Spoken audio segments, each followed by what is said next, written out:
Before we begin today, we want to give a huge shout out to our patron, Janae, who upgraded her pledge. Thank you so much for your continued support.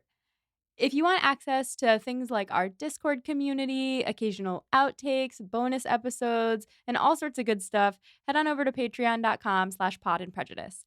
Now, we've got a long episode for you today, so we are just going to dive right in.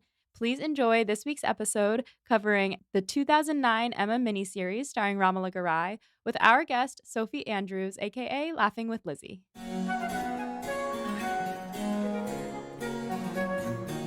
This is Becca. This is Molly. We are here to talk about Jane Austen. We are here specifically to talk about Emma! Listeners, if you're new here, I, Becca, have read many Jane Austen novels and watched many adaptations of her novels to the screen. And I, Molly, have never done that before, but am doing so for the first time through this podcast. If you want to hear Molly read Pride and Prejudice or Sense and Sensibility for the first time, you can listen to seasons 1 and 2 of this podcast respectively, but that is not what we're doing here today. No, today we are talking about Emma 2009, episode 4, and we are joined today by Sophie, who you may know from Laughing with Lizzie on Instagram. Hello, Sophie. Hello, thank you for having me. Thank you so much for coming. Yes, we're amongst Austen internet royalty here. Do you want to tell the people a little bit about what you do with Jane Austen on the internet? Royalty, is that just because I live in England? Is that how I? Also, I so wish I was where you were, Molly. I so wish I could go back to having not read and watched all the adaptations. Just having that joy again of watching it all or reading it for the first time. It is pretty magical. Yeah, so my name's Sophie, and as you say, I'm from Laughing with Lizzie. So my relationship with Jane Austen has been fascinating and very unexpected, taking twists and turns, and I feel like I've been very fortunate. I think for me, it stems back to, like many people, studying Jane Austen at school. We were doing Pride and Prejudice for our exams when I was about 16, and I hadn't really been a reader before that, but I had seen some of the adaptations. My mum had showed them to me when I was growing up. And so I was intrigued, the fact we were going to be studying it, and I read it over the summer, and I read it in like 2 weeks, which for a non-reader of an Austen for the first time is pretty quick, really. My mum couldn't get over it. I had my nose in the book. She thought that was very strange. And I don't know, something just clicked. Something really spoke to me about the story. And I really enjoyed studying it at school. I would stay behind after all the classes to chat to my teacher, who was also a big Austen fan. And then I started reading all the other ones, looking into all the adaptations. And then I got online and found that, oh, look, there are actually loads of other people out there that love Austen as much as I do. Because I think at the time I felt very on my own with this. I think because, like, as a small class, no one else in the class at least admitted to enjoying it anyway. I think secretly some of them probably did. So then I found this amazing online community and started chatting to people all over the world. One person in particular, she said, oh, you've got, so many opinions and things to say about Jane Austen, you should start a blog. And I was like, oh, if I don't know, well, how do you do that? I have no idea. So she set me up. She came up with the name. I can take no credit for even my own name. And then I started blogging on there. Then I eventually decided to go onto social media and join up, with a Facebook page. And again, was meeting all sorts of people. And as I was sort of starting to gain followers on there, we were approaching her 2017 bicentenary, where there was just a lot of publicity and attention on Jane Austen as it was 200 years since she died, and she was going onto our £10 banknote, and there was just a lot going on that year. And I was just lucky, I think, that I happened to be 1 and 20 in that year, and I had gained a little bit of a reputation, and I was asked to be on a BBC documentary that year about Jane Austen, sort of fan culture, and the way people still are celebrating her 200 years on. Off the back of that, some publishers contacted me and asked me to write a book. So a year later, my book Be More Jane came out, and then a year after that, my second one, Be Your Own Heroine. And then by this point, I just about got onto Instagram as well. My best friend Abby, who helps me out with just about everything, Austin, she was like, well, what are you doing? How are you not on Instagram yet? Come on, get your act together, get on Instagram. I was just still stuck in the dark ages on Facebook. And so she got me all set up on Instagram, and that is now my primary platform, where I've got quite a few thousand followers on there now. And it's just amazing to be able to share my Regency adventures with people all around the world. I'm very grateful people enjoy seeing what I get up to, and I think it's really fun to see other people doing similar things, how they do it, like across the pond for you guys, and in all far reaches of the world. It's amazing how far her legacy and her sort of just how much people love her and how worldwide that sort of love is, really. So yeah, I've been extremely fortunate in the opportunities that have come my way, and that people enjoy following my silliness online, really. That's so amazing. That was such a journey. I loved that. Yeah. It's quite a You do journey. like costuming and stuff too, like where you dress up in Regency garb and stuff. What inspired you to start doing that? So I started the blog when I was 16, and then so that was in 2012. I went to my first sort of in-person Austin event, not in costume, in 2015. So a couple of years after I'd done the blog. And I think by this point, I'd seen some people in costume, and it'd been, on my radar that, oh, how fun would it be to have a Regency dress?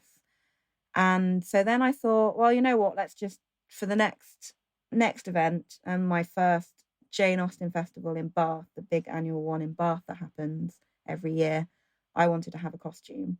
So with my sort of Facebook page, I was getting ideas and suggestions of where to go, and I met a fantastic seamstress called Sarah Marshall, who helped me out with my first outfit, and made my first dress, and Spencer and everything. And then it was a low budget because it's expensive to get them, and I think you do need to start somewhere. And so all my accessories just came from me going on eBay, Regency bonnet, and hoping for the best.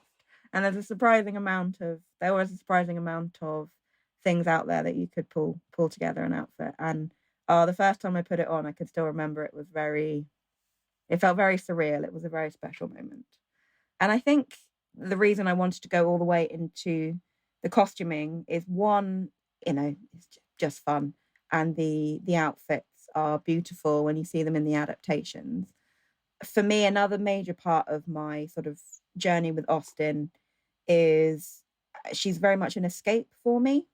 Has been for years, and still is. I suffer from various health conditions, such as, well, big one is fibromyalgia. Currently now got long COVID too. And so back when I was first poorly, when I was 17, Jane Austen was such solace, and I could just jump into the novel and pretend I was Lizzie Bennet for a couple of hours, instead of Sophie, who was just going to endless medical appointments. And the real world was a little bit rubbish at the time. So I think that idea of escapism, adding in the costuming, just made it even more of an escape, I suppose. If I could get into a different dress and put my hair up, take my glasses off, and just really, almost pretend I'm someone else.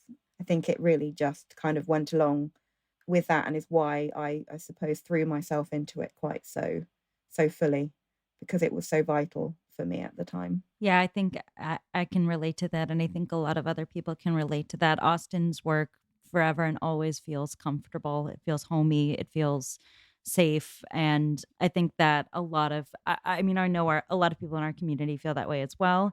It's a special community, I think, for that reason. So we're all very pleased to be a part of it. Oh, definitely. I've never come across another author that has quite the same effect and following, and that kind of feeling of being comfortable to escape. And I mean, it goes all the way back to, the World War One, with, soldiers reading Emma in the trenches. Speaking of Emma. Yeah. So it's fascinating Yeah. how, generations, there's been this comfort in Austen, I think. Yeah, there are a lot of other fandoms where the following can get catty and can get defensive and mean and like fight amongst themselves a lot. And I feel like the Austen fandom is so nice. The kindest fandom you will ever find. Speaking of the fandom, we do have a few questions that we ask all of our guests about their relationship to Jane Austen. You just answered the first one, which was, what is your relationship to Jane Austen? So I will move on to the second one, which is, what is your favorite piece of Austen's work? And that can be a book, it can be an adaptation, it can be a song inspired by her work, whatever speaks to you most. I had a long think about this, and I think for me, I'm going to say my Peacock edition of Pride and Prejudice, because it's a very iconic cover. If you don't know what I'm talking about at this point, go and cover Peacock edition 1894, and it's just beautiful. It's one of the iconic covers. It's where the whole Peacock connection to Pride and Prejudice sort of stems from, and I was gifted it for my 18th birthday.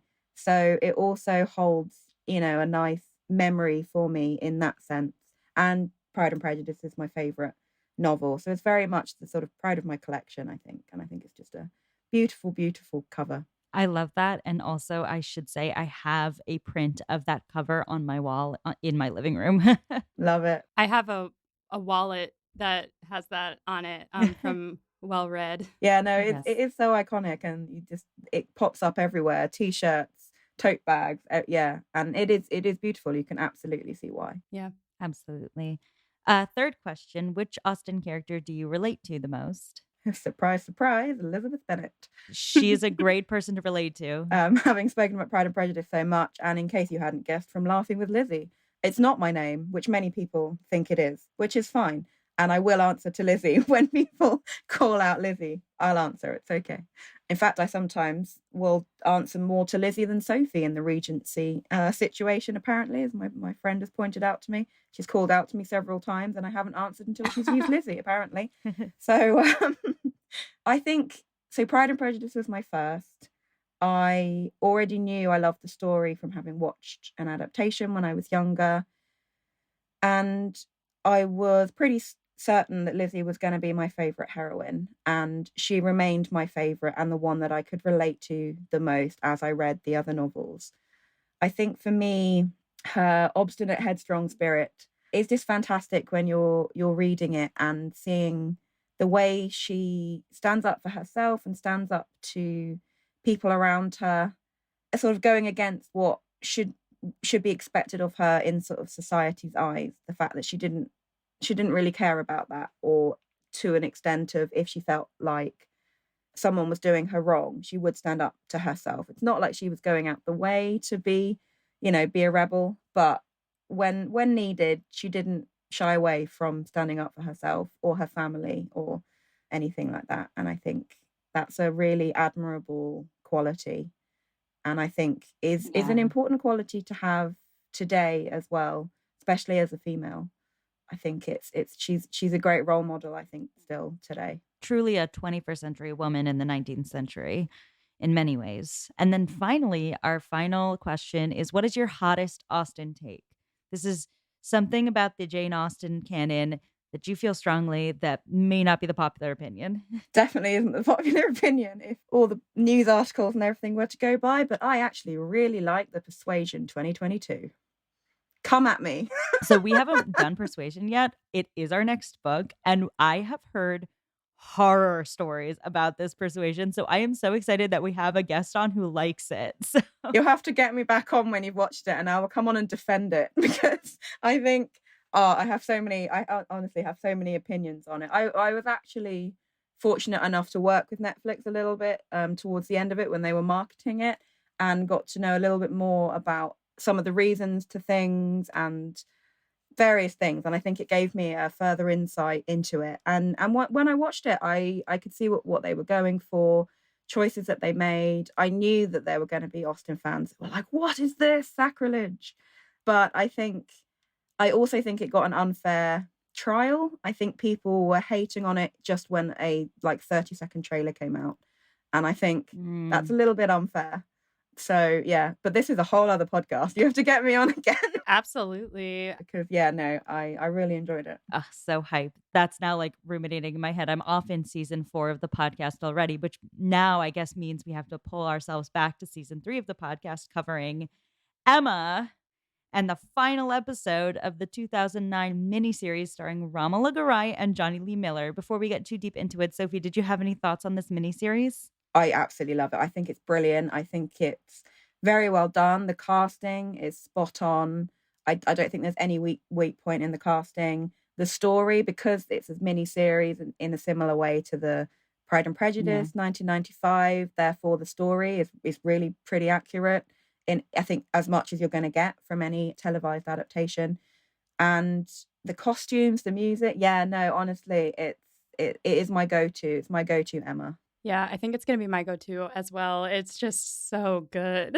I love it. Yes, this is far and away my favorite Emma adaptation. We have watched 3 now, but I will say this one just like, I don't know. I don't think you can top Ramal Garai's Emma. I think she's perfect in the role. I think she gets the good balance between being that kind of spoilt and just having everything her way throughout her life, girl, but I think she's still likable. And I know that's very difficult balance to get with Emma. And you know, some people hate Emma. I love her, but a lot of people hate Emma as a character. But I think Ramala Gari really gets it right. Yeah, absolutely. She's amazing. So I guess we should just dive into it. This episode starts out with the strawberry picking at Donwell, and my first thought as we began, I was like, oh no, I forgot that this is what's going to happen in this episode. We're going to have to deal with Box Hill. I know. Devastating. Every single time. It's just like you get the strawberry picking, which is on its own just a lovely scene. But you're like, oh God, I know where this leads. It's heartbreaking. It really is. So Knightley has prepared everything for Mr. Woodhouse, and this is something that happens in the book that I haven't yet seen in an adaptation. So I was really happy to see him like preparing Mr. Woodhouse's little seat by the fire with all his little knickknacks to look at. And Emma is like, "You've prepared everything so well for our day." I think generally throughout the series, and you see it a lot in episode 4. Just Michael Gambon as Mr. Woodhouse, one, perfection. So good. Mm-hmm. But also I think the little scenes that you see between Emma and her father, and also like Knightley and her father and Emma, I think and for example, what you've just spoken about with him getting out some things for him to look at the picnic, I think they really highlight those relationships and the situation with his father really well. Absolutely. For sure. So every time Emma walks past Knightley in this first scene, you see him like he's watching her so intently, and then she walks past him and he just looks like panic. Like, oh my God. He just doesn't know what to do with himself. Yeah, he really does. I think he's so aware of his feelings by this point. He doesn't really know what to do with himself. He kind of goes back to being a little embarrassed teenager almost. Yeah. Then we see Mr. Elton just dragging this donkey along. This is so iconic because like this, there's no way this would have happened, but it's a perfect scene because he's just like sweating like crazy, dragging her on this donkey, and the Mrs. Elton music plays in the background. And I'm thinking to myself, her whole thing is like trying to act holier than thou. Wouldn't she have servants to drag her on her donkey as opposed to her husband? But the physical gag of it and the misery of Mr. Elton, just perfection. I think it really sums up their like relationship and like the marriage that he shackled himself into. Absolutely. And then we see like her quote unquote picking strawberries, and she's just like having Mr. Weston pick the strawberries and put them in her basket. This Augusta is really, I think she's my favorite. She's so detestable. Just like unbelievably so. She is brilliant. And again, played really well in this miniseries as well. I think, yeah, it is great with her walking around saying, oh, how I love picking strawberries. And then literally everyone else just thought, here you go, here's one of mine, because you're not picking any. Yeah, exactly. So we learned that she has found Jane a position as governess, and Jane has this look of panic on her face. Like, not panic, but just fatigue. Jane is fatigued. I wanted to call out that I love Mrs. Elton's dress here. I would absolutely wear that dress. I think it's the one with like some green ribbing on it. It's beautiful. The costuming is so good. They had to make up for that mesh bonnet she wore in the last episode. Yes. So then we get a quick shot of Knightley and Harriet talking, sitting on a bench, and Emma walking up behind them, which will be important later, but seems out of place right now. And then we see Emma inside preparing a bowl of strawberries for Mr. Woodhouse, and he's telling her how he doesn't want her to go on her trip to Box Hill.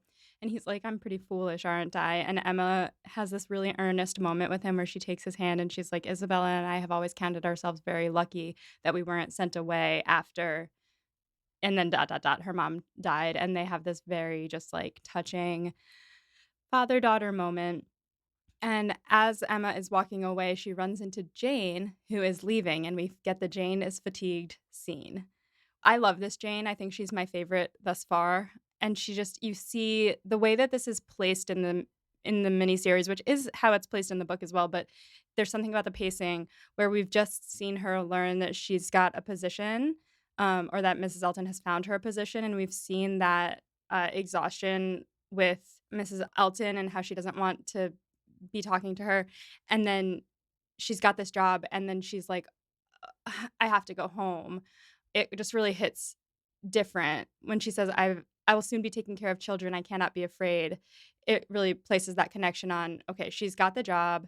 She's exhausted from holding on to something, and she's running out of time. Yeah, I think you can see the fatigue and also just the fear, I think, in her face. I think you can really see well, things are really not going, nothing's changing. We're still just keeping this, a secret, and I can't say anything. And I think there's just that fear that I think I am going to have to take this position and I'm going to become a governess. I think she sees at that point no other way for her sort of situation to end. Yeah. Yeah.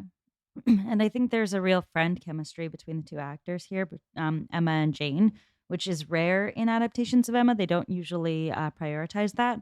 But there's a charge when she's sort of, this Jane plays this moment sort of halfway between weary and on the brink, and it just breaks your heart every time. And I think in that moment, we're all feeling what Emma's feeling, which is sort of surprise and like pain for her, and a bit of confusion as well. And it's beautifully done. 10 out of 10. They did the scene right. Yeah. Finally. Yeah. I think it is a scene that isn't often handled well or correctly. I think equally in a minute when Frank comes along as well. I think that whole interchange at Donwell is very well handled and hasn't Yeah. really been in any previous adaptations. And to your point about it being a miniseries, I think I've said this before as we've been covering this, and I'll say it again. I think the greatest beneficiaries of the fact that this is a longer format are Frank and Jane. I think their story actually gets room to breathe and be the actual story from the book. So 100%. Also, slightly going back to what you made about the interaction between Emma and Mr. Woodhouse about saying, we're glad that we weren't sent away. I think that's another thing that gets really in. Again, it's not quite as accurate to the book because it's not in the way that the miniseries starts before the book and you see little scenes of them as little children. But I think that really adds to it and makes you imagine the situation of, little Frank and little Jane being sent away and Emma, seeing it and not being sent away. And I think the way that they hark back to that throughout the miniseries and in that interaction and how they do very much refer to that, and it really makes it, I suppose, part of Emma's character in why Emma is how she is, and then why Frank and Jane are like they are. And I think it's really, really brilliant that they give some time to that, even though it's not in the book in quite in that an obvious way. But I think it's really interesting to see that on screen. Yeah, one of my favorite things, I don't remember who said this about adaptations, but someone who was adapting something said that they don't want to change the book unless they can make it better. And so there are a lot of things that this miniseries does that I think are adding to what Jane Austen gave us. I'm sorry, was this the creators of The Last of Us about the video game? Yes, it was. Yes, it was. Thank you. Great television program. And one of the creators, I think the creator of the video game teamed up with the guy who made Chernobyl, who's both of their names escape me, but basically they talked about it. They were both the guy who made the game is very proud of the game. The guy who played Chernobyl is a huge fan of the game, and they were like, "We love the game, and we're only going to change the game when we think we can improve upon the game." So, and that they do. Spoilers. So, but the making implicit references in the Jane Austen novel explicit in this adaptation, I think, really does a good job of tying the whole story together, especially making it feature so heavily in the first and fourth episodes. Yeah, and another thing that it does that I think improves it is making Knightley so, openly a mess, and in this next part, we were in our Discord watch party, and I was like, "Did he just really say that?" Emma walks Jane to the edge of the grounds, and Knightley's walking up behind them, and as Jane is walking away, Knightley comes up and he says, "I was thinking how at home you looked. You might be mistress of this house." Sir, Oh, he said it. sir. He said it, and she was like, "No, no, no, like, 1 is enough for me. You would scold me, it would go to my head if I was mistress of 2 houses." And he's like, I love you. yeah. He's like, "Okay, yeah." I think it's the fact that Emma doesn't really think twice about what he just said and just immediately goes, "Oh, it's just, our level of friendship and the fact that I look after Hartfield for my dad. Hey, I'll just come and look after Donmouth for you." And that she thinks nothing more about if there's any further implications in what he just said. Yeah. She's so oblivious. You could say that she's Clueless. yeah. Boo.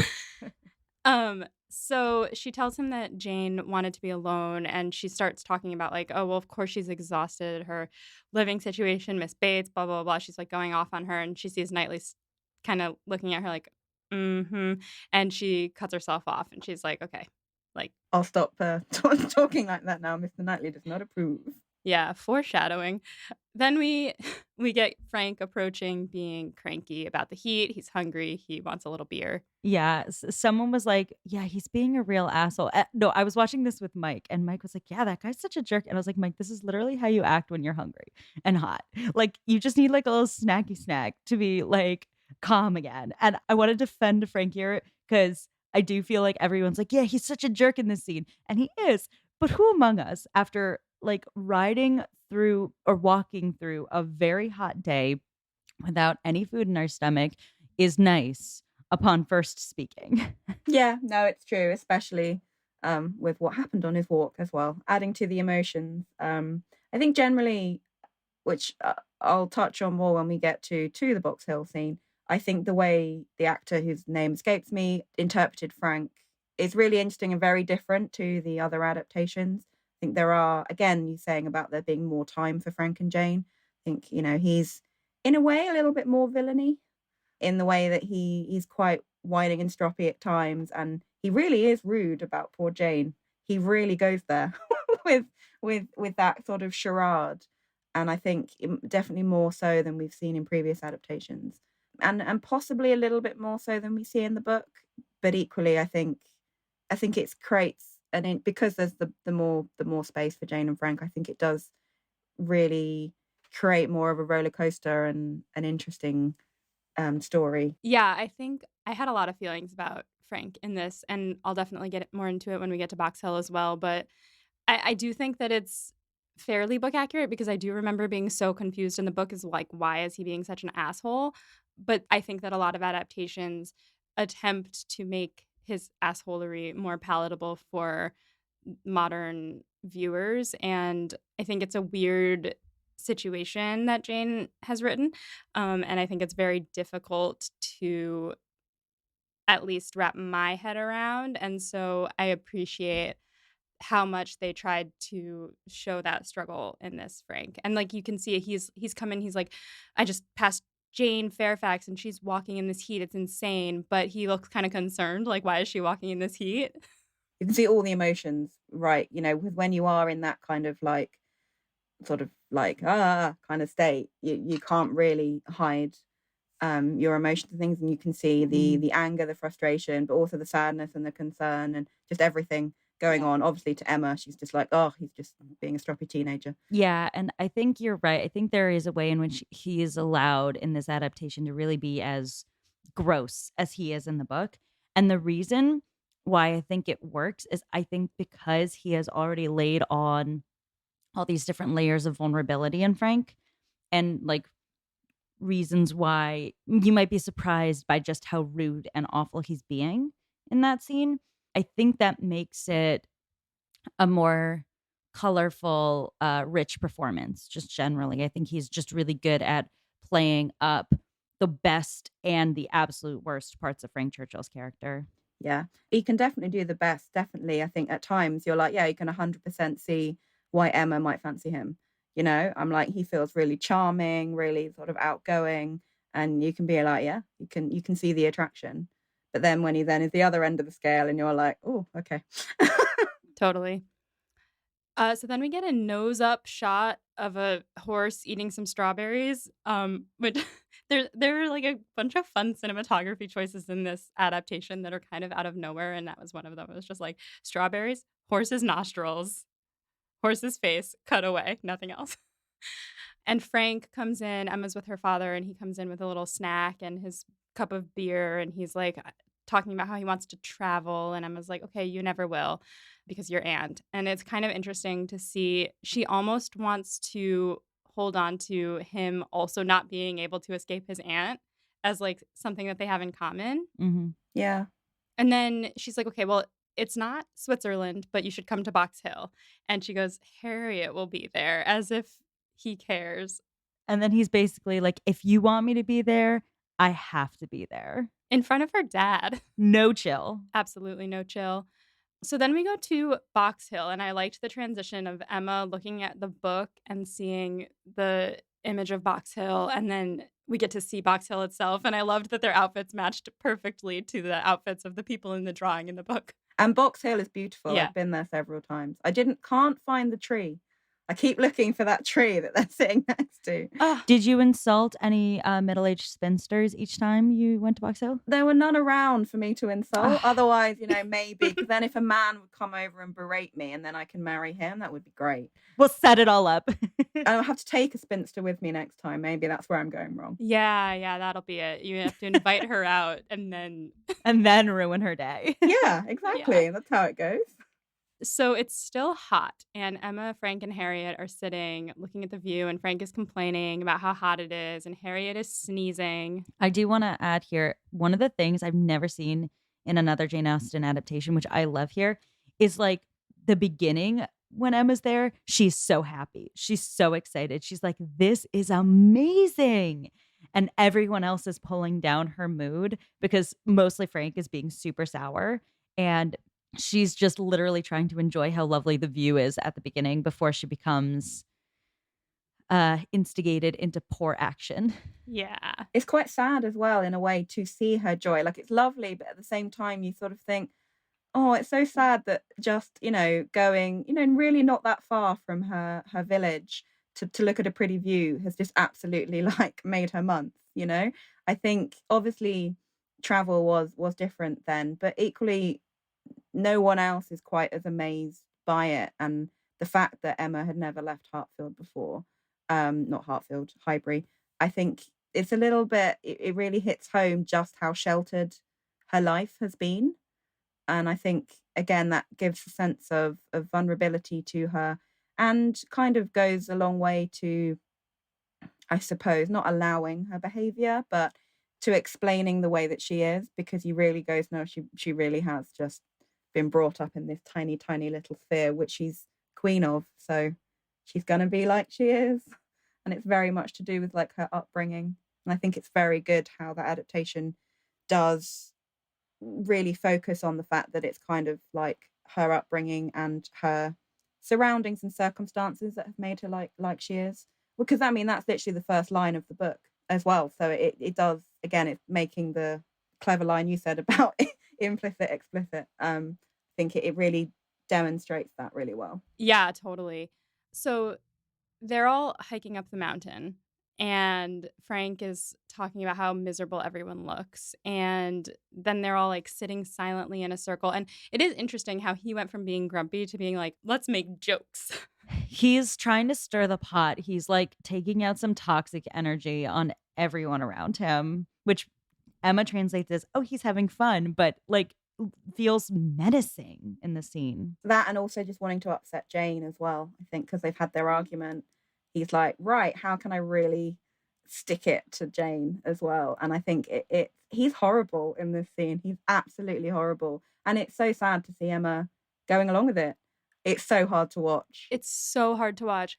He's, like, just being straight up mean, and, like, I can't forgive him. I know that I go back and forth, and this is kind of what I was talking about earlier, but I really go back and forth on Frank Churchill, and I did in the book as well. I was like, "Oh, well, he's not really the villain. Is Frank the villain? He's not the villain." Am I the drama? I don't think I'm the drama. Maybe I am. Am I the villain? He really like, in this scene, he is the villain because okay, before we get there, he's, like, flirting with Emma very loudly, and there's so much pain on Jane's face, and I think at this like, that's kind of like, "Okay, I'm digging at her," whatever, and then he says that Emma demands to know what they're all thinking of, and Miss Bates starts very sweetly listing the things that she is thinking of, and, one of them is how pretty Jane looks, and Jane has this cute little, like, "Thanks, aunt."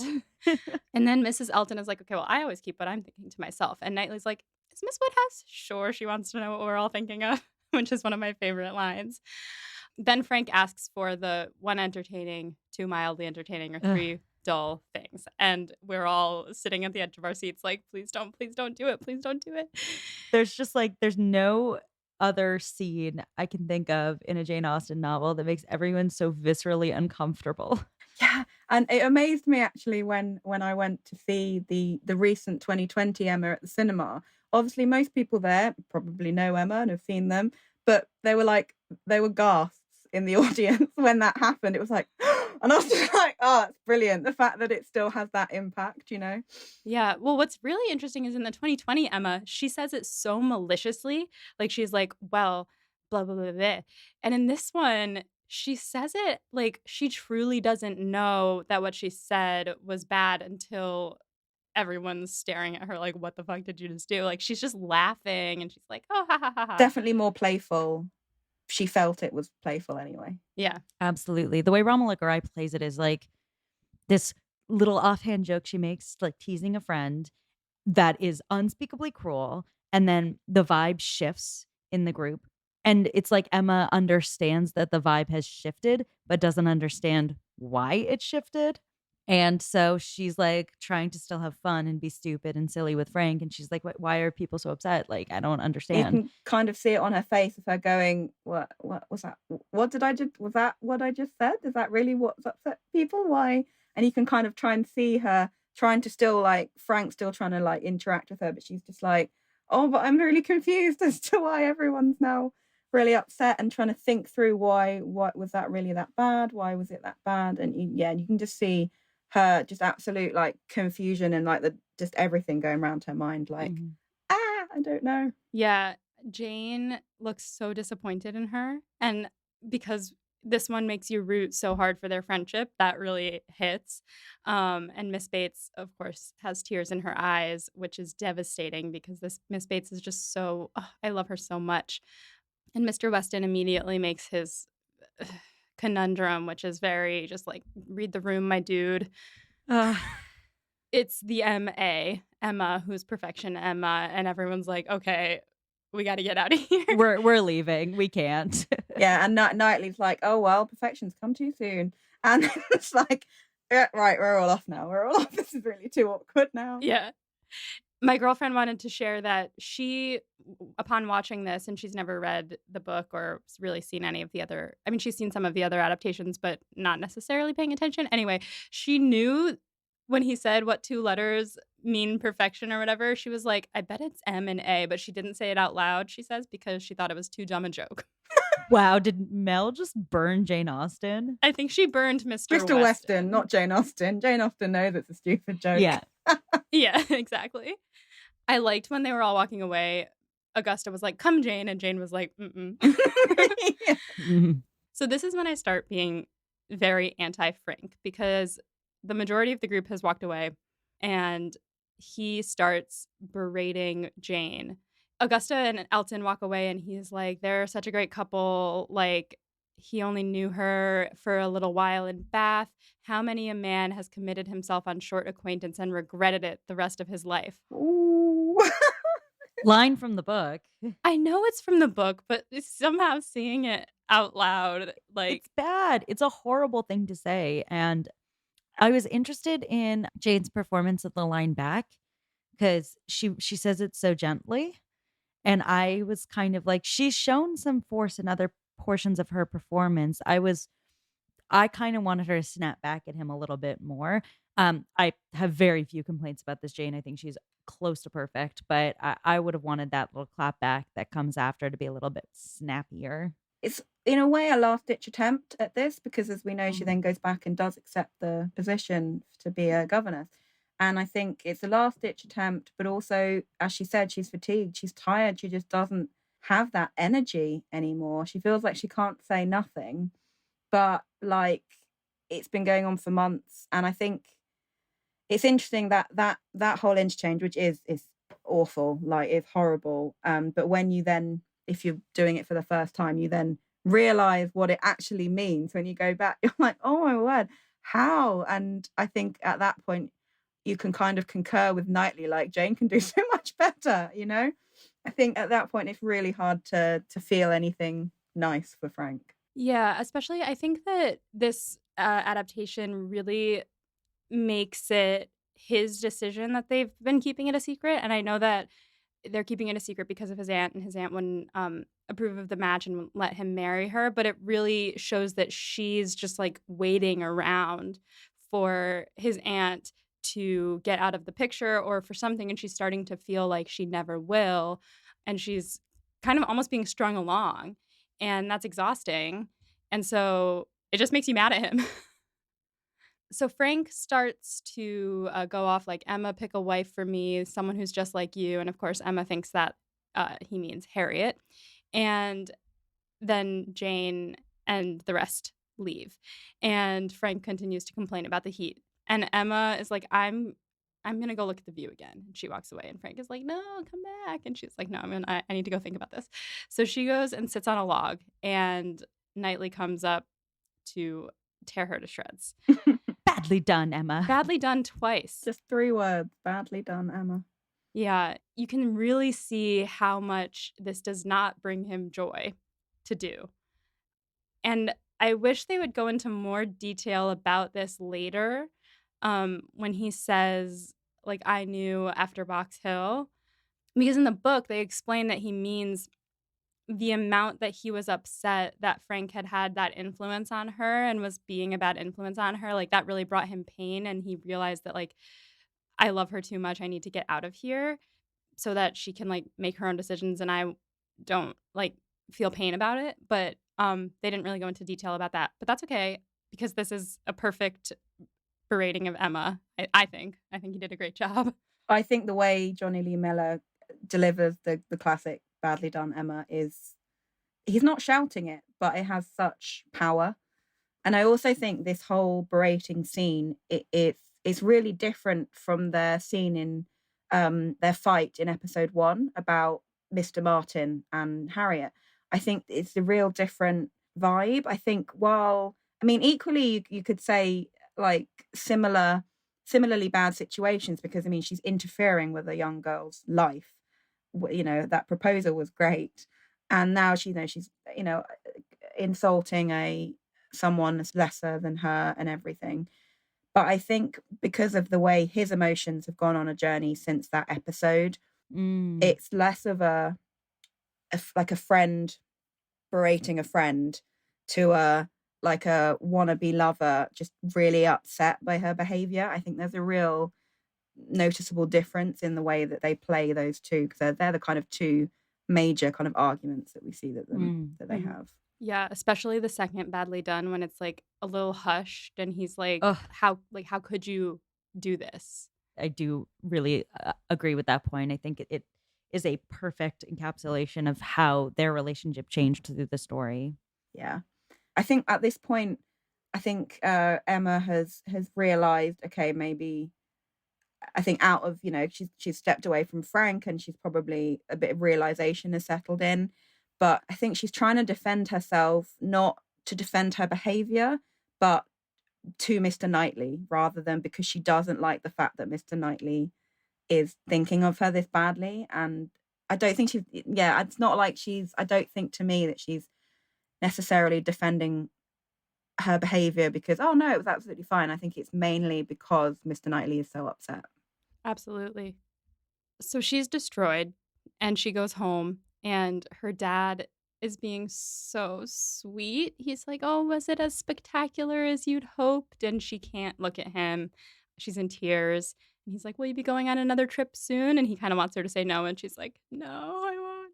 You can't have too much a good thing." Oh, this whole Yeah. next section gets me so much. Just seeing, Emma clearly not slept and that incredible shot of the sun coming through the Hmm. window, just and the profile, and just she looks so tired. And then the way that they do it, and when she goes into the village to see Miss Bates, and just the absolute judgment from everyone, because all this kind of gossip gets round very quickly in that kind of village. And I think it's done so well. It's so sad to Hmm. watch. I think, and it shows that despite Emma's position, people don't like it when you're going to act like that to someone of Miss Bates' position in society, and who's held, pretty dear Yeah. in Hartfield, in Highbury, sorry. Well, I was gonna ask if you thought that that was real or if Emma's imagining that they're all looking at her like that. Interesting.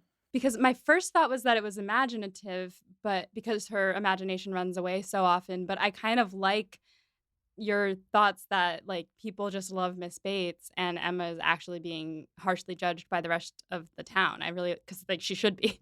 I think it's certainly something up for interpretation, and one can read it clearly either way. So I think that both are a great reflection of Emma's very well earned self loathing in this moment. I think it may well be, it could possibly be a bit of both. I think there definitely would be judgment from the rest of her village because the village is so small, because they do, they know they've kind of got to look after Miss Bates because of her situation. And they know kind of what should be expected of Emma. And generally, Emma is a nice person. Like, she does go and help the poor, and it's an out of character situation really for her to be that mean. And so I think it probably was happening. Maybe her mind made it feel worse than maybe it was. And, a couple of looks that may be like, oh my gosh, everyone's literally talking about me and judging me right now. But I think there definitely would have been some, because of how sort of small and enclosed and just village life, really, especially back then. I think it would get round very, very quickly. I mean, everyone does like care for Miss Bates. Loads of people you'd hear of many different people giving her baskets of food, and they just know they've got to look after the Bateses. And I think therefore people would be, you know, what's it like? I know I'm not angry, I'm just disappointed, kind of, attitude. Yeah. And maybe a little bit angry too. I mean, maybe a bit angry. Yeah. I wanted to draw attention to Emma's messy bun. Like, she's just got like a full on modern messy bun going on. Couldn't be bothered. Yeah, I think she's totally just, I can't sleep. I'm waking up, I'm going, Miss Bates says how early it is. She's like, you gone, no, I don't want the servants to, I'm just very quickly getting dressed and said, no, leave my hair as it is or whatever. But I like how disheveled she looks, and she looks tired as well. Like, Yeah. you can really immediately go, yep, she's not slept. And I think it's Yeah. great to see that it has affected her that much. Yeah, definitely. Because it should, yeah. And so when she gets to the Bateses, we hear Jane saying she cannot bear to see her. And Miss Bates is like, well, hopefully she will leave soon. And Emma's like, ugh. And she is just sitting there with Mrs. Bates in the living room, and Mrs. Bates is just staring at her. And then we see a letter to Mrs. Smallridge on the table.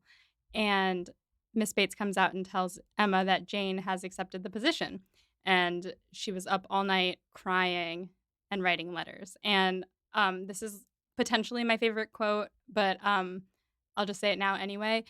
She's like, she says she is happy, but I've never seen her cry for joy before. So sad. And I think it's despite what's gone on, and yeah, Miss Bates definitely giving her a little bit of a look, but also she's still so Miss Bates and still so kind and just accepting of what's happened, and like maybe in her mind is thinking, well, maybe I deserved that still. I think that she's still really, and it's sad. Devastating. Be angry, Miss Bates, be angry. Yeah. And Emma takes her hands and she never apologizes. She never outright apologizes for what she said, but she takes her hands and she says, "You have friends in Highbury. We are all at your disposal, and none of us want you to worry about Jane's future," but she also kind of is saying, "You're not gonna be by yourself. We're all gonna be here to help you," and I think Miss Bates hears that because she's crying and she looks at Emma and they have this kind of unspoken apology moment. It feels genuine though. It does. That is Emma's way of apologizing. And I think her saying, you've got friends, you're not going to be on your own when Jane leaves, is very genuine and heartfelt. And Miss Bates knows that. And I think it's a lovely moment. Yeah, and, it just also drives home that even though Mrs. Bates is also there, Miss Bates would feel alone when Jane leaves because Mrs. Bates is not verbal and is just kind of there at this point. So Emma arrives home and Knightley is there and he is going to London. And Mr. Woodhouse asks how the Bateses were, and Emma's like, "Well, they liked the pies." And Knightley then, of course, sees, oh, she went to apologize to the Bateses. We love that for Emma. He's got a lovely look on his face when she realizes where she's been. He's like, "Oh, good."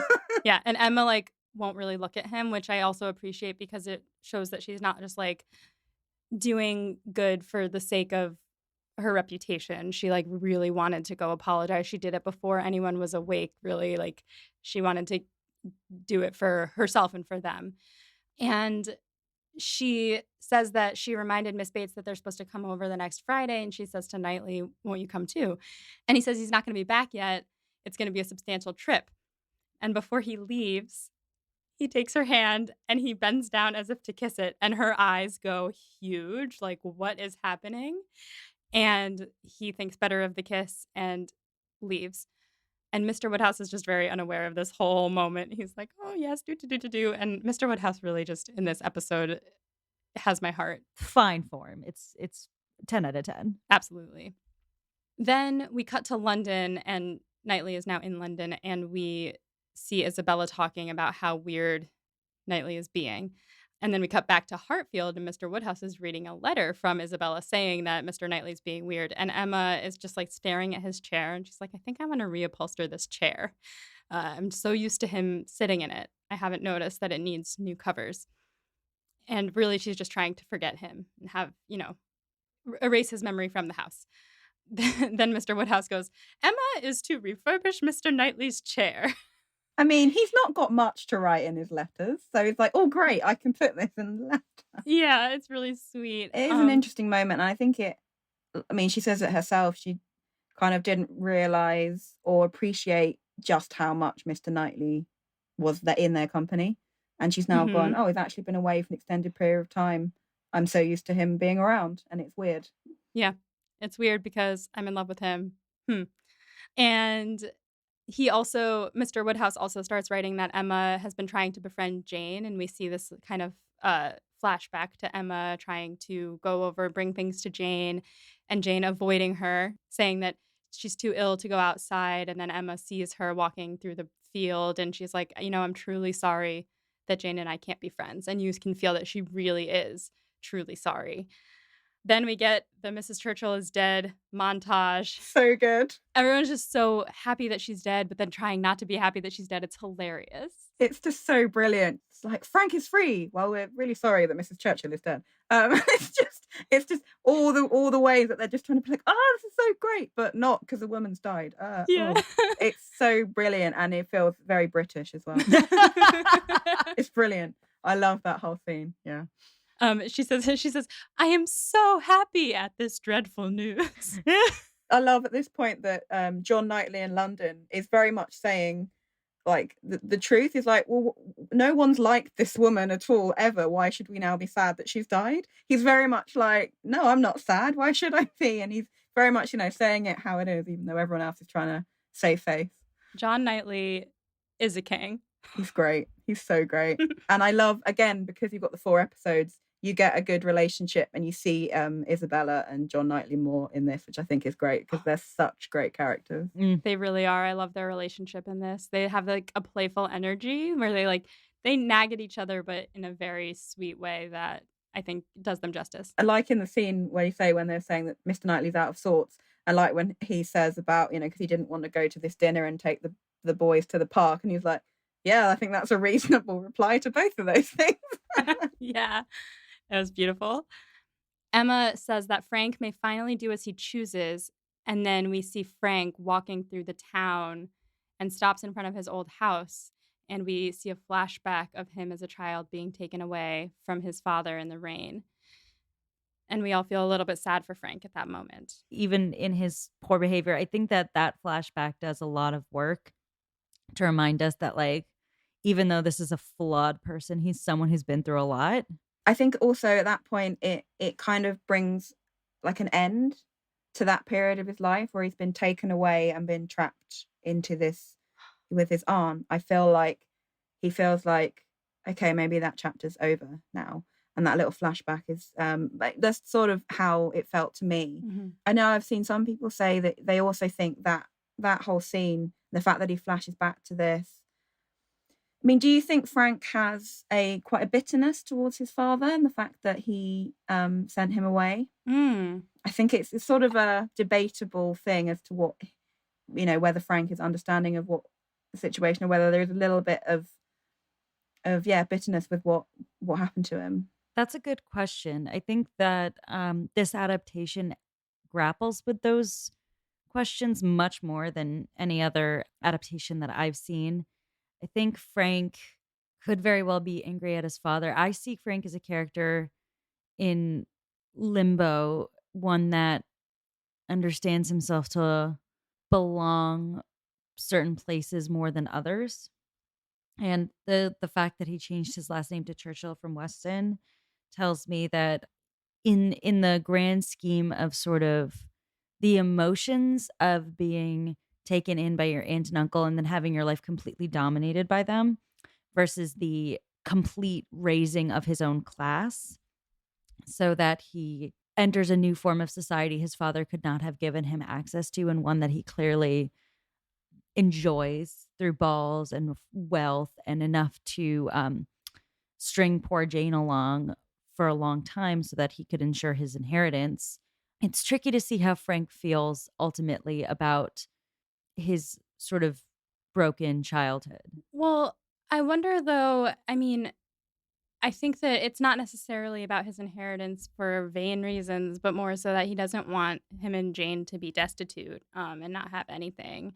And No, yeah. I hadn't thought about this before in terms of, like, whether he enjoys his status. I mean, he does say in the scene where he's being grumpy, Emma's like, "Okay, like, you're sick of wealth and prosperity," and he's like, "I don't consider myself prosperous." And I know that he's talking about Jane and his situation, but I think that he might also we could read into that another layer of being just unhappy with where he is in life and, like, feeling torn between 2 homes and all of that, so it's definitely something to think about. I had never considered that he might be upset with his father, but he might not understand why he had to go away. He was so young. And I think, I mean, a little bit like going back to towards the beginning of it, where Knightley's essentially the fact that Frank is meant to keep coming, and then it's saying, "Oh no, I can't come," and he didn't even come to his father's wedding, and all of this, and Knightley's basically saying, "A man in his situation, if he wanted to come, he'd be able to come." And I think while there are a lot of constraints with his aunt, and he does have responsibilities there, and she has a lot of power over him, I also think there is some truth to what Knightley is saying in that I feel like if he really, really wanted to come, he probably could. So I think that maybe there is a little bit of just because he doesn't have that relationship with his father, that he doesn't consider it, he comes when Jane's back. Let's be honest. So it's a little bit sad that he didn't even manage to make the effort to come to his father's wedding. And I know there are circumstances with his situation, but also possibly a little bit of a broken relationship there that he doesn't feel that sort of obliged to, I don't know what I'm trying to say. Something along those lines. Yeah. No, I think that's a very probable point. So then we see Emma running towards Randall's in a panic, and we learn that Frank is engaged to Jane. And this is where Emma says that she needs half a day to wrap her head around it. And we flash back to Emma and Frank dancing as Emma is like, why did he come amongst us already engaged and act so very unengaged? It's a great question. It is a great question. Like, why did he flirt so hard with her? Like, wasn't quite necessary to be quite that over the top. Yeah, like, he coulda just come and not done that and still kept it a secret, but he had to go completely the flip side of what was actually the situation. And Mrs. Weston spells out all the times that it was almost revealed. She talks about them, and we see a flashback to his blunder when they were walking through the countryside, and then the game with the Dixon and the all of that. And we see the time that he almost told Emma, quote unquote, almost told Emma, but then chickened out.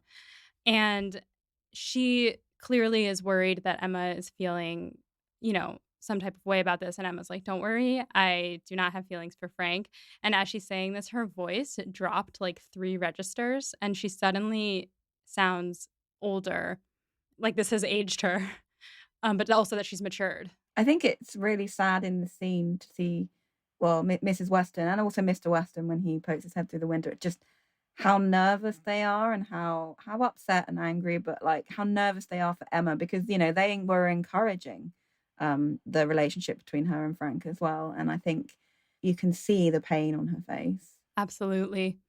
Then Emma starts asking how Jane could bear watching Frank flirt with her so much. And she's like, no wonder she's been avoiding me. Of course she hates me. And she starts going off on Frank and she says, badly done indeed. It's like, someone has grown and become more like Knightley. And she says, how could he let her contract herself as a governess? And Mrs. Weston says, well, he didn't know. Jane took the job because she couldn't wait any longer and because of their fight outside of Donwell. But as soon as Frank found out, he came back and threw himself on Jane's kindness, apologized, said they can be together now. And that's when Mr. Weston pokes his head in, and Emma's like, okay, well, let's just be happy for him, I guess. And then we see Jane and Frank in the middle of the square, and they make out a little bit. And then he says, how about a dance? And he like spins her around, and it's actually very sweet. However much this would not have happened in Regency era England, it's very sweet. Yeah, I think it's nice to see that they're both relaxed, happy, and they can finally be like, we don't have to hide this anymore. And I think it helps in like trying to forgive Frank, I suppose. You can see that they are maybe a good couple and they do actually seem happy together, which I think is good. Yeah, they do have a lot in common. Like they have a good basis for a relationship, except for him being mean to her in public for a very long time thing, which I have a hard time forgiving him for. But just a smidge, tiny little technicality in the relationship. Yeah, but if they agreed on, I don't know. I don't know. I go back and forth on him all the time. They agreed to keep it secret, but I don't think she agreed to him being an absolute insert rude word of your choice dickhead. Yeah, and completely throwing himself, sometimes literally, on another woman, like laying in her lap and all that. I don't think she quite agreed to that. Yeah, so I do have a hard time forgiving him, but as long as she's able to forgive him, I guess. So Emma goes to find Harriet, which I don't think that they played up enough the Emma wants to get him with Harriet thing. There's a few moments where it's, alluded to, but I wish it was more present. Yeah, maybe it was. I don't know. I was going to say, I feel like they made more of an effort than most adaptations do to remind us that she's thinking of this because of the times at Box Hill where she's like putting them together and also uh, saying specifically Harriet will be at Box Hill and then thinking like Harriet will be a perfect like exact match for me if I can set him up with like an identical person to me, like all of those things. I think it's usually like, Harriet's attacked, she's in love, Emma's not going to interfere, but she knows it's Frank Churchill, and then we don't hear about it again until the reveal. That's true. I think what they do is quite clever as well. Obviously, with the Harriet and Elton, it's what Emma wants, but also Harriet does actually like Elton, so you see it a lot more. And then with this one, obviously, there's been the miscommunication that it isn't Frank that Harriet's alluding to. So I think because Harriet's not going along with this whole journey, I think it's one-sided, which is what you see and why it doesn't feel so present. And I think the adaptation is quite clever to, while you've kind of got the odd bit where Emma's thinking, oh yeah, maybe that's still going on, you then see like Knightley and Harriet, and they build the foundations for the, what comes out of the miscommunication later on. So I think we do see it, but it's done in a different way because there's that miscommunication between the two of them. Yeah, absolutely. So she goes to, tell Harriet that, oh no, your love has been engaged to someone else. And Harriet is completely unbothered. Shouts to their matching outfits down to the necklace. It's so good. Like, I love the fact that Harriet just slowly starts to completely imitate what Emma's wearing. I think it's so, so perfect for their relationship. It's even down to the mop of hair, which I have griped about quite a bit on this podcast. Those curly plumes at the front of Harriet's head. In this scene, they are pinned back the way Emma does her hair. Mm-hmm. It's so like subtle, but so good throughout the series. The way that she just more and more is like imitating Emma. It's very well done. Yeah, it's so good. The misunderstanding comes to light here where Emma's thinking that Harriet should be upset. And Harriet's like, well, I couldn't possibly love Frank Churchill. I don't know how you can misunderstand me. And when Harriet says, well, I wouldn't have thought it possible, but you gave me hope when you said that stranger things have happened, you who have known him all your life, Emma starts to just unravel. Like we're watching a horror movie come like folding out in front of her. She's like, oh my God, wait, what are you talking about? You couldn't possibly mean Mr. Knightley. And Harriet's like, well, yeah, of course. And she says she knows this is a surprise, and Emma literally scoffs in her face. And Harriet says, well, if he doesn't mind, you're too good of a friend to oppose us, right? And Emma's like, us? Do you think that he returns your feelings? And Harriet's like, well, yeah, I think so. And we see kind of a flashback of all of the moments that we've clocked throughout the episode where he's showing her special attentions. And Emma says, well, Mr. Knightley is the last man to intentionally make a woman think he feels more for her than he really does. And Harriet is so happy. She's like, oh my God, thank you, Emma, thank you. And then Emma tells her to stop talking and leave. It's like, no, I can't. Just go. I can't be dealing with this right now. And Harriet has no idea why. She's just like, okay, bye. It's just the stop talking, really, that makes me laugh. And also like, oh my God, Emma. And Harriet leaves and Emma turns and says, I wish to God I had never met her, which is a line from the book, but is harsh, especially since Emma hasn't fully at this point started to understand her own feelings. So it's kind of like, why do you wish to God you had never met her? I always wonder with that line whether it's obviously there's the situation right in front of her with Knightley, but whether there's also just the whole roller coaster that has been her relationship with Harriet, and the fact that it goes back to like she interfered at the beginning, and otherwise she'd be married to Robert Martin by now. And I think it's just encompassing everything, and the fact that everything that she's done rather than what Harriet's done, it's all her. And I think it's just everything of just like, oh my word, so many ups and downs, trying to matchmake her with this, ruined her actual good chance of Robert Martin, which she obviously refers to with saying, are you sure Knightley wasn't trying to remind you of Robert Martin, talking about the crop rotation, and just realised that it's ended up in this situation, which is potentially going to affect her. Yeah, Harriet does say the thing in this argument about, I hope I have better taste than to be accused of having feelings for Robert Martin. And it hits so hard, especially because later, like, we don't really get to see the way that we do in other adaptations, the reproposal of Robert Martin. So it's kind of like, does she feel like she's settling, or has she truly made her own choice? Which it does feel accurate to the book, but I do appreciate in some other adaptations that we get to see her being like, okay, actually, I made this decision because you told me not to go with him, and I want to go with him because that's what I want to do. So I feel sad about that a little bit, but it is also a very, well, you're a virgin who can't drive moment. You gotta save it. I know, I'm sorry. We'll get there. We'll get there. But Harriet, she's created a monster. I think she realizes that she's created a monster here. Absolutely. She sees herself in Harriet and is like, Yes. that's not a good look. Yep. Yeah, and so that also shows her own personal growth. Like, wait, I don't like that part of myself. So she goes on this dramatic walk and she's running through all of these moments in her head between herself and Mr. Knightley. And she realizes that if anyone is going to marry Mr. Knightley, it should be her. And she's like, oh my God, it's too late. And she says it out loud. It's too late, or too late, too late. And it's all my own fault, which it is. And I'm glad that she acknowledges that. Then we cut to the Knightleys in London, and they read the letter learning that Jane and Frank are engaged, and Knightley has this baby in his hands, like almost at an arm's length, and he's just like, what? Jane and Frank engaged. And then we cut quickly away to Emma and Mrs. Weston, and Mrs. Weston is telling her that Jane was so mortified they forgave her immediately, and Emma's just kind of spaced out and staring out the window, and Mrs. Weston's like, are you all right? And Emma says, I am always well. And it kind of hits that she always has to put on a happy face. It's giving Ross in that season 9 episode of Friends. I'm fine. I'm fine. Yeah, I think it does.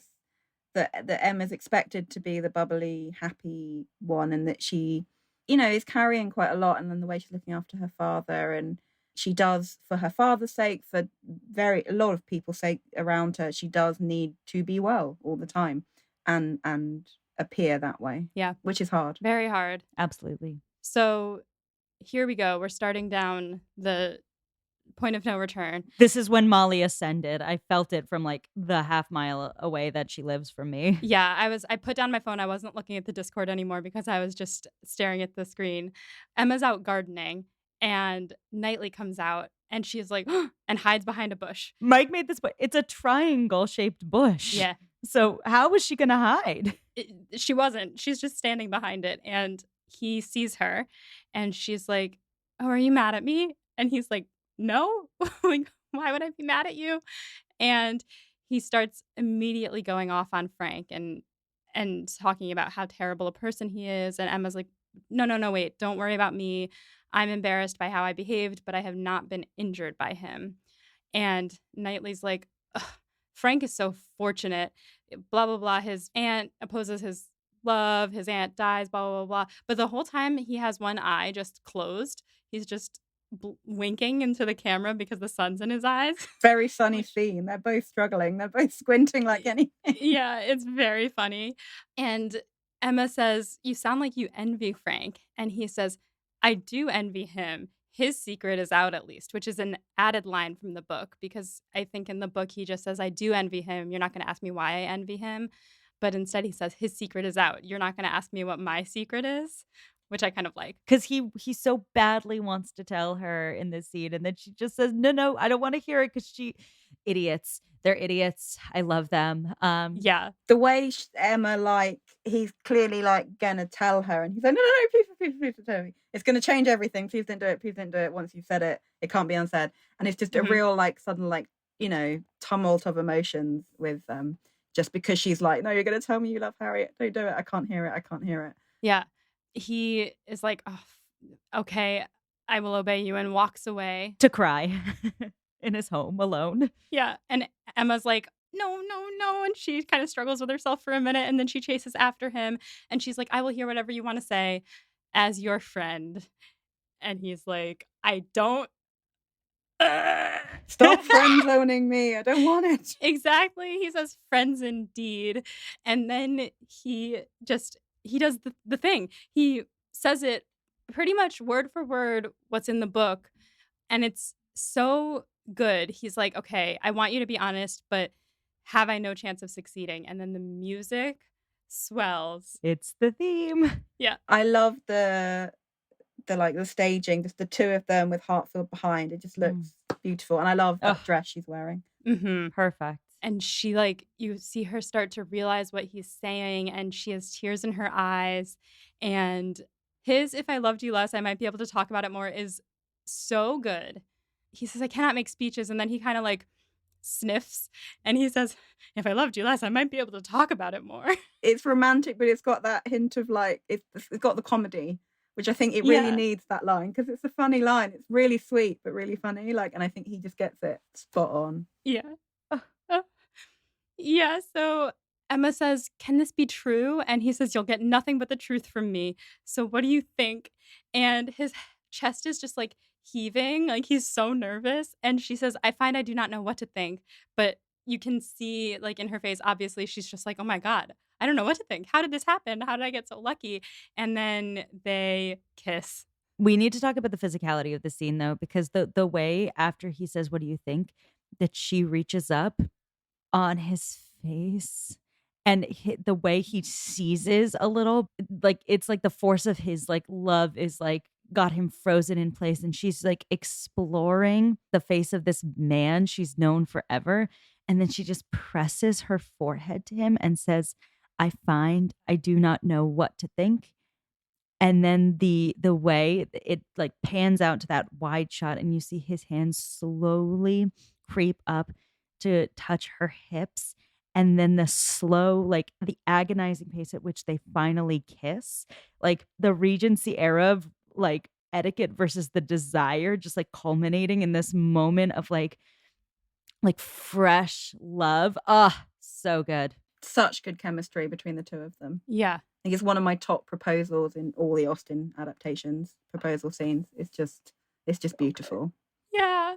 We get to see them sitting on a bench, and he's telling her, like, his kind of journey of realizing he was in love with her, first when Frank arrived in town and then Box Hill. And Emma says, "I was talking to Harriet." And he says, "I do not mind what we talk of. We can talk of Harriet if we must," which I thought was hilarious. Really tough look for our girl Harriet, who was like, "Yeah, he's in love with me." Yeah. Uh, yeah. Um, Oh. but she says she was talking to Harriet about a secret matter of her heart, which I do now. I'm coming around to. I always am like, why doesn't she tell him? But Becca, you're right. Yeah, it would suck for Harriet. It would be awkward. There's no point. You can see I can now. see now because I had to see it performed well. Yeah. No, it would be mean of her to say it. Like it's better for Harriet for her to hear herself and get over it, and Mr. Knightley to not be aware of it. Yeah, especially because Emma knows that Harriet can get over it because she's now been in love with how many men this year? 3. 3?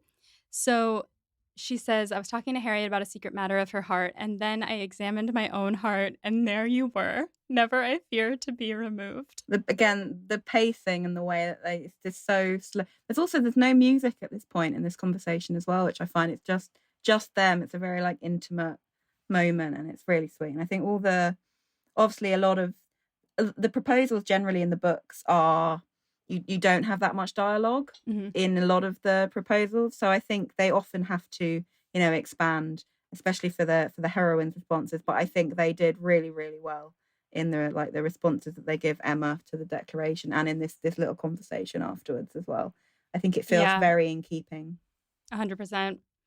Then we cut to Emma storming into Knightley's study. This is so good. She's sobbing, and she goes, "You know I love you, and I always will, but we can never marry. That's That's all. all." Mike what just went, "Yes, a queen." It's so good. The drama. But it's like again, it's the emotions, how torn she is. Like I really love you and I really want to, but also it's like the absolute love she has for her father, and she's like, no, I couldn't do it to him. This is what he's been fearing, and I can't do it, and I will have to forgo marrying you for the sake of my father, and that's huge. Yeah, and I think they did a really good job in this adaptation of all of the small moments that we've had between her and Mr. Woodhouse where he's said, like, "I hope you never leave," and it doesn't feel the same as it does in some adaptations where he just, like, wants to hold on to her. He's kind of helpless, and he's just this sweet man who really relies on his daughter for a lot of things, and they're open about it. Like, he's lost his wife, his other daughter moved away, and he's like, "You'll never know what it is to fear until you have children." And she takes that to heart, and she doesn't wanna leave him alone. And Knightley says, "Well, I've thought about this too. I know you could never leave him, but my heart is here with you, so why does it matter where I live?" And he says he'll come to live at Hartfield, and she says, "You would do that for me?" And he says, "Well, I might walk back and forth a few times a day for my constitution." Which is a really sweet callback to early in I think it's in the first episode where she's like, "Well, Mr. Knightley only gets his exercise by walking back and forth here." So, it's a cute little callback to that. That is huge. Like, it's such a I mean, it would be seen as such a, like a, pride thing. Like the fact that he's willing to, well, one, move in with your in-laws. Even today, that's hard. Exactly, exactly. But like it's a really big thing to sort of be not submitting to the woman, but like Ceding power. exactly for your lady. Like big thing. Knightley with the constant dreamboat behavior. Yeah, knightly in shining armor. Yes. That's good. I love it. So they go to tell Mr. Woodhouse, and he's stoking the fire, and he looks up and he kind of does a double take, like, oh, they look like they have bad news. And he's so innocent. I love him so much. And we don't get to see the moment, which I really loved how they did this. They just showed that. And then they showed behind Emma's back. She's holding her hands nervously, and Knightley comes and reaches and grabs her hand. And you see that, like, it's all going to be okay in that moment. Yeah, it's really well done. I think we don't need to hear that conversation. Yeah. Then we see a series of quick cuts to Isabella getting the news and just like crying happy tears. And then Knightley coming and finding Emma in the garden and telling her that he has news that she's not going to like, which is cut to Harriet and Robert Martin's wedding. Dun, dun, dun, dun, dun, dun, dun. Initiated by Mr. Elton looking horrified. Yeah. When he says for richer or for poorer, and he kind of like gives her this look of for poorer. And it's like, okay, whatever. His like hairdo that he has that going on. I think it gets more and more like puffed up throughout as he gets more and more obnoxious throughout the series. I'm sure it gets more like fluffy and throughout the series. More 2009 Tumblr as it goes. Yeah. Mm-hmm. Everyone's there. Everyone's happy for them. And Emma and Harriet have this moment where they hug, and she says, I congratulate you on your choice. And we're all happy for Harriet for finally making a decision on her own. Then Frank comes up to Emma, and she kind of tells him off a little bit. He's like, you would never have guessed our stories would end like this, huh? And she's like, well, you're not innocent. Yeah. And he's like, well, I am sorry. And then he looks at Jane and he says, isn't she an angel sent to me on earth? And Emma says, treat her well. And he's like, okay, yeah, I can do that. Better treat her a lot better than he's treated her so far. Yeah. I like that they don't let him get off scot-free. Like, they're like, you didn't do so good up to this point, so do better. And he says, I will try my best. Then we cut to the after party, and Miss Bates is pushing Mrs. Bates in the wheelchair, and Mrs. Bates says, wheel me over there. I want to see Mrs. Weston's new baby. And she's talking again. Ooh, Miss Bates is like surprised. Is like, what? She's speaking? What's happened? Yeah. She's found her voice.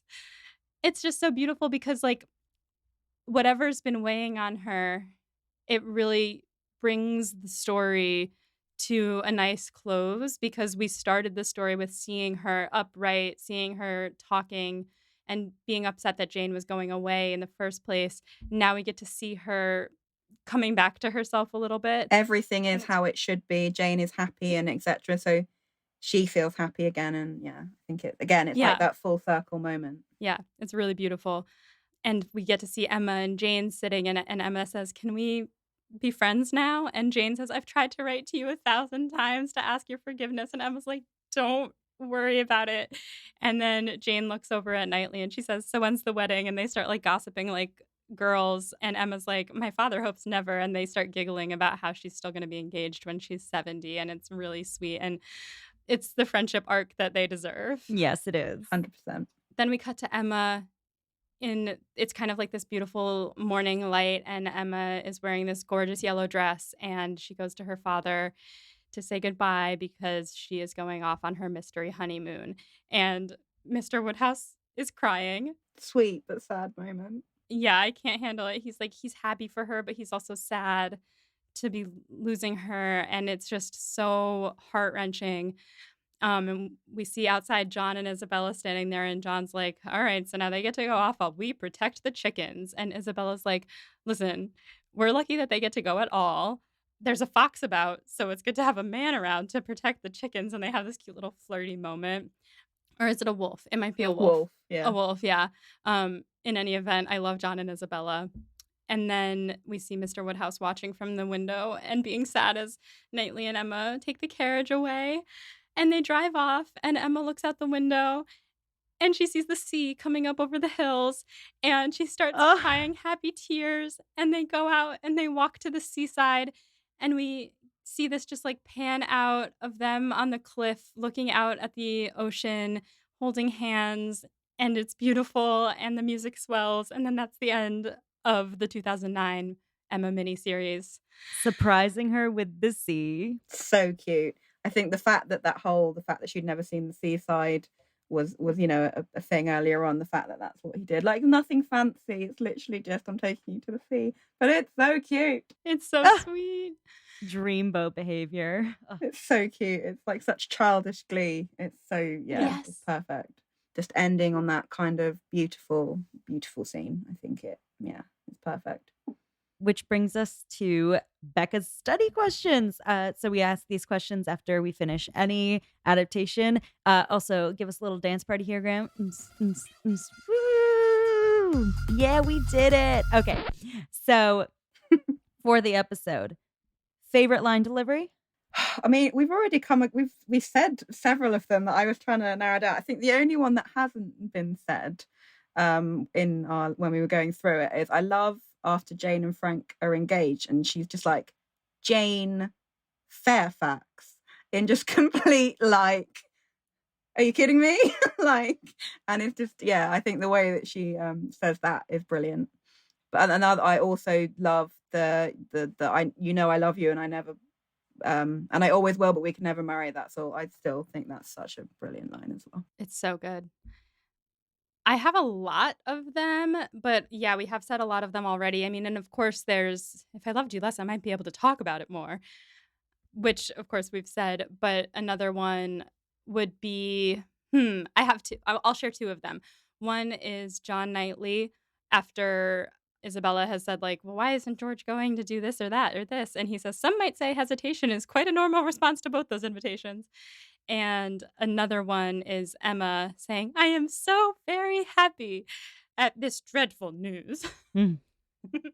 I am afraid I have to give it to a line that I've already said, but it has to be I do not know what to think for me because that moment will be burned into my brain for the rest of eternity since I first saw it. Oh, it's a perfect moment. No notes. Notable changes from the book. So I think this version of Emma, as I've said, it does seem to like ground and more of her flaws, from her youth and actual inexperience with the world and people around her to any like true character flaws.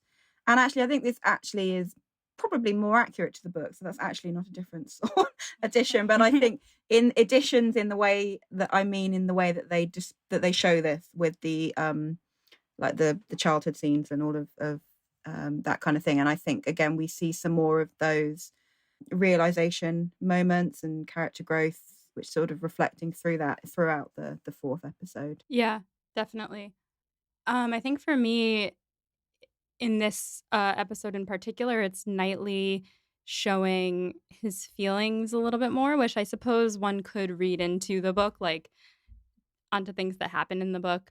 But getting to see it, which, by nature of this being a filmed adaptation, we're going to get to see it. But specifically when he says, you might be mistress of this house, and kind of trying to gauge potentially how she feels about him.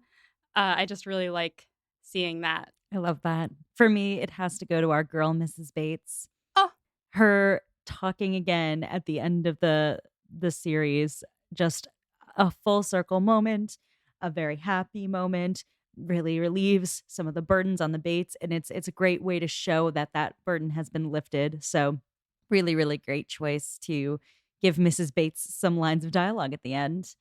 Best and worst things in the adaptation. Start with the worst because start with the negativity out of the way. I mean, Box Hill, but it's brilliant, but I just don't like it because it's so hard to watch. It's so well done, and I say, and carrying on to the bit afterwards and seeing her go into the village and just her absolute like turmoil that she's going through. So like, it's my least favorite part, but equally, it's my least favorite part because it's done so well. I have a similar answer, which would be how mean Frank is, specifically at Box Hill, and just, like, how much he makes me not want to forgive him, how unjustified he feels, but because it's done well. Yeah, seeing the influence that he's having on Emma. Yeah. Yeah, I was gonna say, I think that there could have been a bigger bridge between Harriet Loves Knightley and Harriet Marries Robert Martin. A lot of adaptations have done that. Somewhat book accurate, although in the books they do give sort of an explanation as to how he came back into her life. I think that that is one of the only things they really cut for time here and could have been helpful to Harriet and Emma and the way their story resolved. So that would be my one flaw. Yeah, totally. The pacing at the end is very, like, tumble yeah, it's quick, it's snowballing, so they Mhm. just kind of skipped it. I really like in the 2020 Emma how they do the Harriet and Martin. I mean, throughout the film, but especially at the end when you see how she gets back to him. I think that's really nice. Yeah, I love that Yeah. when Harriet comes and says, "And my father is a tradesman and he sells galoshes," and Emma says, "Well, I hope you will invite him to Hartfield," and it's, like, a very beautiful getting back together scene, but also, Yeah. like, one of our patrons noted when I was like, "They're not even in a fight anymore," they were like, "Well, Harriet didn't even realize they were in a fight." So, Yep, it's true. Best thing in the adaptation. Again, so many in this. I think my funny one would be the whole Mrs. Churchill dying bit when they're all like, "Oh my gosh, oh, but no, we have to be sad." Just that whole scene with everyone's reaction, including John Knightley's very like, "Why do we have to be sad?" Is so great. But then I think my sweet favorite part, I think, is when Emma's leaving for her honeymoon and that little interaction between her father. I think it's so sweet, really sums up their relationship, and I say it's been so done so well throughout the series. And I can really relate to the pain that, of yes, he's sad that she's leaving, but equally Emma's going to be sad because it's an end of an era. Even though she's coming back in 2 weeks and will still live in the house, it's still going to be different. And I think she knows that. And yeah, I think that's such a cute little few minutes. yeah, I agree with that. I'll be basic and give it to the proposal scene. Hard to beat. I'm gonna give it to surprising Emma with the sea. I'm an ocean girl myself, and it's just such a good moment. Really, like, you feel like she's found the man and he's gonna take care of her and he's gonna make sure she sees the world, even like while she takes care of her father. It's so good. So that's my favorite. Who wins the miniseries? So I alluded to it at one point. I love shot wise, I absolutely love that shot post Box Hill where she wakes up, the sun streaming in, like silhouette, dramatic music, really lovely shot. I think in this episode, Ramala Gari has it for me. I think because you see the sort of conclusion of her character arc and just seeing that into the peak up at Box Hill and her recovering from that, and you see her character growth, her maturity, and she goes through such a range of emotions. And I think that whole episode with all the different things that happen in it, which a lot happens in one episode, I think is just she's just brilliant. She's brilliant. She really is. She's a perfect Emma. For this episode, I have to give it to Michael Gambon as Mr. Woodhouse. He's just so perfect. It would be easy to make a caricature of Mr. Woodhouse, but I think that this adaptation shows him as a full human being with character depth and range, and he's funny, but you feel terrible for him and you have so much love for him. So I just think that he really stole the show. And then overall, I just want to give a shout out to the music. I think that throughout the whole miniseries, the music has been phenomenal. It just lends itself so well, yeah, to the scenes, the cello, everything. I'm always using the music on like my reels on Instagram because I love it Oh, so much. Yeah. such good music. I will round out the Trinity and give this win to Johnny Lee Miller to be a total dreamboat Knightley in a very understated way, which is very difficult to do. He's not like sweeping or hyper sexy. He's just, you know, makes being sturdy and there and her friend so romantic. And that is so powerful in this adaptation. All right. This concludes our coverage of the 2009 miniseries version of Emma. Thank you so much, listeners. For next time, you're going to have to get a little bit clueless But because we are finally covering Clueless, the very, very famous modern day Emma adaptation. And Sophie, thank you so much for joining us for this episode. Do you want to tell the people where they can find you? Yeah, no, thank you so much for having me. It's been great fun. So it's my favorite miniseries. It's been fun to go through it and just fangirl, Yay! you know. Yeah. But yeah, you can come and find me on most socials, particularly Instagram, Facebook, under Laughing with Lizzie. All my information there about my books and everything is there, and come say hi. Awesome. Excellent. Yeah, so this has been so much fun. Thank you so much for joining us. And until next time, stay proper. And find yourself someone who will surprise you with the sea. Yeah.